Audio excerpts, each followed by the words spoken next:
নিশ্চয়ই ভয়ঙ্কর এক অস্থিরতার মধ্যে রয়েছে পুরো বাংলাদেশ। ক্ষণে ক্ষণে নানান ধরনের সংবাদ, আবার গুজব গুঞ্জন, একই সাথে মানুষ কোনটা বিশ্বাস করবে কোনটা প্রত্যাহার করবে। রাষ্ট্রপতি মোহাম্মদ শাহাবুদ্দিন পদত্যাগ করেছেন এমন একটি গুঞ্জন ছড়িয়ে পড়েছে।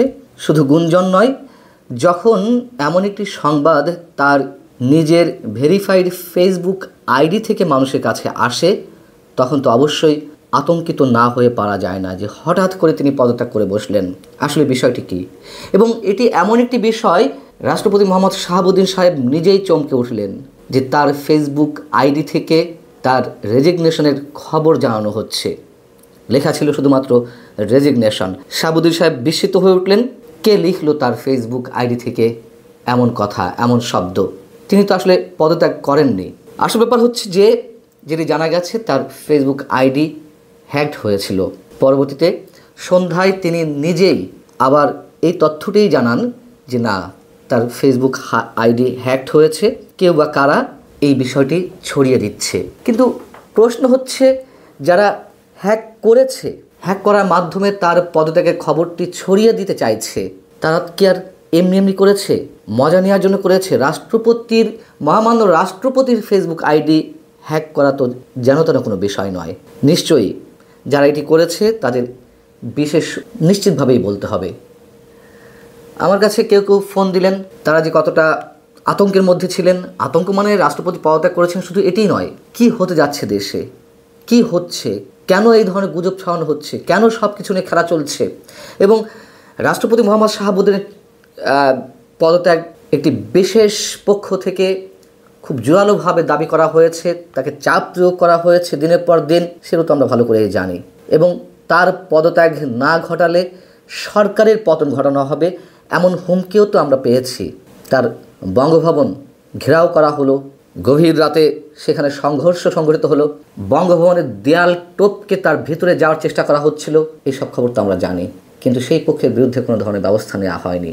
এর মধ্য দিয়ে নিশ্চয়ই সেই দাবিটি এখনও রয়েছে।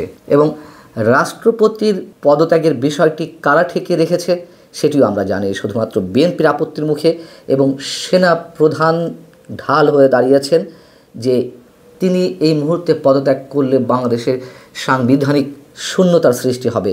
যে অস্থির বাংলাদেশ, নানান ধরনের সংকট, সেখান থেকে নতুন এক গুরুতর সংকটের জন্ম হবে। তো এই সব কিছুই আমাদের জানা।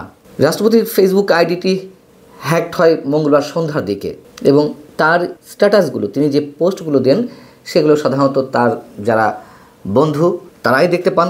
এটা পাবলিক পোস্ট করা হয় না।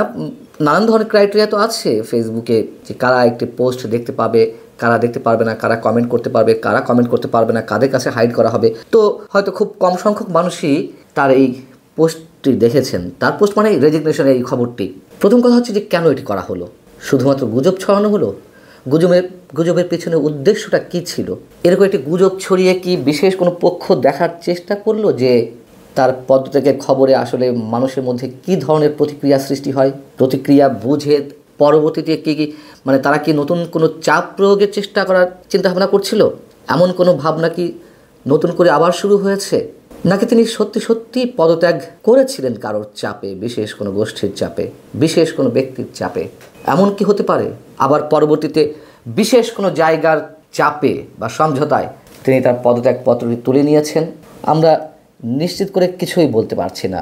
যেহেতু আমরা এটুকুই ধরে নিতে চাই যে তার ফেসবুক আইডি থেকে এই শব্দটি পোস্ট করা হয়েছিল, তার পদত্যাগের বিষয়টি। আবার তিনি যখন বলছেন যে আমার আইডি হ্যাক হয়েছে, সো আমরা সহজভাবে নিতে চাই, কিন্তু সহজভাবে নেওয়ার সময়টি তো এখন নয়। শুরুতেই বলছিলাম ভয়ঙ্কর এক অস্থিরতার মধ্যে বাংলাদেশ, নানান ধরনের গুঞ্জন, নানান ধরনের গুজব, এবং তার মধ্য দিয়ে কোথা থেকে কী ঘটছে আমরা কিছুই স্পষ্ট করে বলতে পারি না। এবং ঘোলা পানিতে কেউ মাছ শিকারের চেষ্টা করছে কিনা। ভালো থাকুন সবাই। আল্লাহ হাফেজ।